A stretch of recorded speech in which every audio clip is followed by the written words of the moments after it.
That in and of itself, and there's other financial burdens like women's general preference for a provider. Like, let's say it's less than 50%. Let's say 30% of women want to be stay-at-home moms. They don't want to work.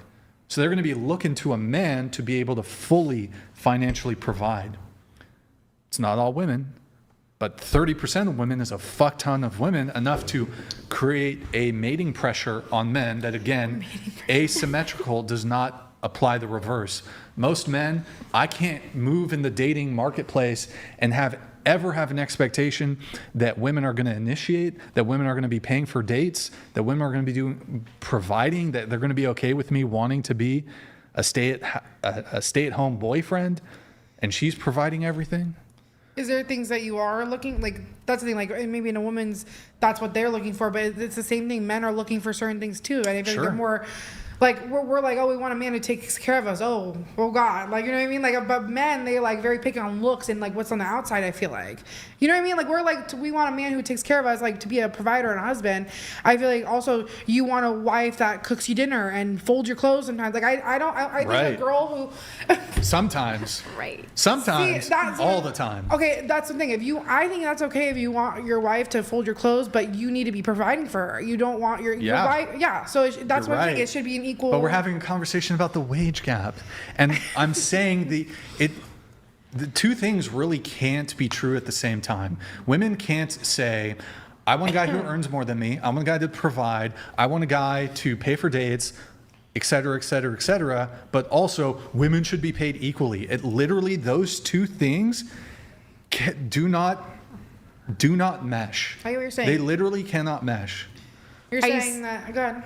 Are you saying that you're putting a price tag on women who, let's say they are stay-at-home moms and they do that route, that's not worth anything in terms of like a monetary... When did I say that? No, I'm asking. Okay, what are you asking? That's what I'm asking you. What are you asking? Do you think that there's not a monetary type like amount that equates to a woman choosing to be the nurturer, choosing to carry babies, choosing to be a mom, like all of that comes with, like, maybe it's not, the whatever, he makes $1 million a year, that maybe it's not exactly a 1-for-1, but are you putting a price tag on that for a woman? I don't see how that pertains to the conversation at hand, but I suppose I'll engage with your question. It doesn't really pertain. It's sort of off in the distance, something else that's not really related to the wage gap conversation. It's totally a wage gap conversation. How is it? If a woman is deciding not to work and be a stay-at-home mom, then yeah, you're removing her from making money. Okay, so and. But what's the argument? What? You're bringing it back to a wage gap, and it feels like you're not giving any credit to the women that actually want it, that are giving up, say, their careers to stay home, to take care of him, to do the dinners, to do all of that. Wouldn't that mean the men do need to make more money? I mean, in that scenario, like they need to provide. Yeah. Well, it's like two separate conversations. So, I mean, yeah, if a woman gives up her career, yeah, I guess I acknowledge that a woman would give up her career to be a stay-at-home mom, but I'm more so arguing from the perspective of, you guys are claiming that there's a gender wage gap, and I'm saying, well, there's a whole bunch of reasons for why that is, not due to sexism. Well, I would argue it's due to women's sexism. How would it not be a sexist statement to be like, I think, okay, is it sexist for a guy to say, I think a woman should cook and clean? Is that a sexist statement? I don't think so. They were like, I'm going to make, like, I don't think if they... But I think a woman should do X. Is that sexist? No. No? No. A woman should make me a sandwich. See that? we're talking about in a relationship. Like if he's like in this relationship, she should do these things. Like this is what I don't think that's sexist, but like in that tone, like being like, go make me a sandwich. That's a little, you know what I mean? Like if it's like a equal back and forth, it's okay that you're both asking for stuff, you know? But okay, if holding women to traditional gender roles is a form of sexism, then holding men to traditional gender roles must also be a form of sexism. Yeah, but I didn't say it was sexism. I said it's not. Right, but so the argument here is the gender wage gap, women earn less money because of sexism. And I'm prepared to agree with you, but it's because women have a sexist traditional gender expectation on men that men be providers and men pay for dates. Oh, you're saying it's sexist to make that like that we think that you're saying, and it's not sexist. I mean, people have different sense of sexism. I personally am fine with traditional gender dynamics, but if you're going as women going to disregard and kind of throw away your traditional gender roles, why can't men throw away theirs? You can. Okay, Yeah. Then why do all these women who are probably, we have a lot of women who are still, who I would categorize as progressive and liberal and feminist and believe in equality. Why do you want men to pay for first dates? Like, how do you believe women should be paid the same, but also believe men should pay for first dates? Like, do you Why? think do you think it's okay, like, if a guy took you on a date, like, didn't tell you where you're going, and then you get to the date and the bill is $300, and then he's like, It's a split great red herring. I love the red herring. Doesn't answer my question No, at there's- all. I'm saying, So, I said that I don't mind paying. If I think if the person asks, you should pay. If I ask, you should pay. Like, I'm not paying for a date that wasn't my back idea. Back to my question. Okay. So, why is it, like, how do we reconcile women saying men and women should be paid equally, but men should still pay for me socially? Yeah, it's a double-edged sword. It doesn't make sense. I understand what you're saying. Like, Okay. I get that. But I think a woman's allowed to want a guy to date and want a guy to be a provider. Like, I think you're allowed to want these things, and then you just date. But that fits in that. But so how is a guy supposed to provide without getting paid more. without getting paid more? Yeah, I agree. I think if you want a man to do those things, then they need to be in a job that. Well, and it's also not even that men are being paid more. The other component is just if you double the labor pool.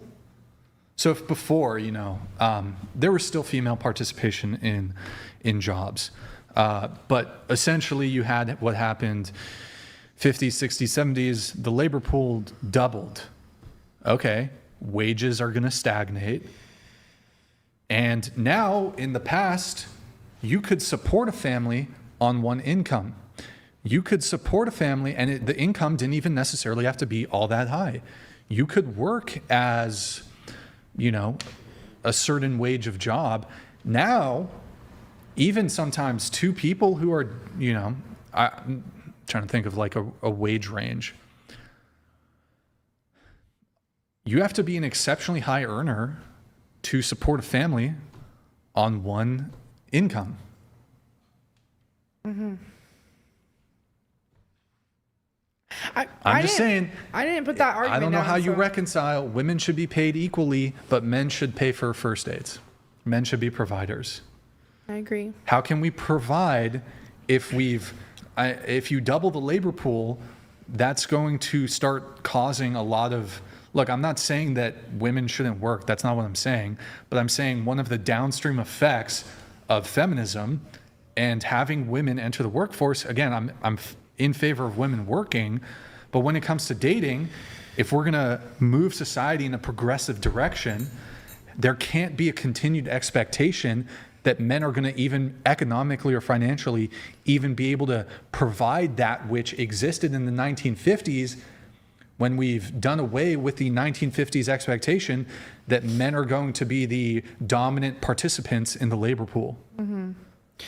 So you're saying the views should change based off what today's world is like how. I'm just saying, if you're going to be feminist, you can't realistic. Be feminist until the check comes. You got to pony up. You got to pay half the bill.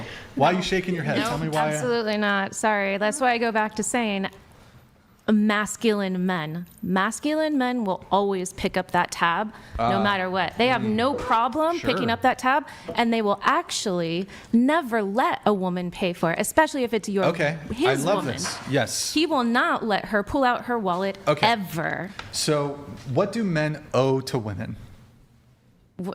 Nothing. Well, what do you mean? You're saying a masculine man would never let a woman pay. So he has some degree of, there's a female-driven expectation on men. I'm saying there's a certain caliber of man that exists out there that What does he get in return for being a masculine man? to be in the presence of a woman. A woman. But shouldn't he, so what do women have to do? What is a woman's duty? You're saying a man has a duty to pay for first dates, Yeah. to be a provider, to be a masculine, all these things. What do women have to do? Show up. Be That's a it? woman. Be the woman. Just show up?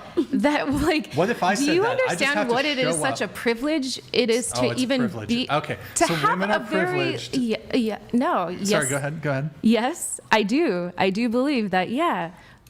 On both spectrum, like on the man and the woman side, it is a privilege to have a strong, loving, nurturing woman in your life.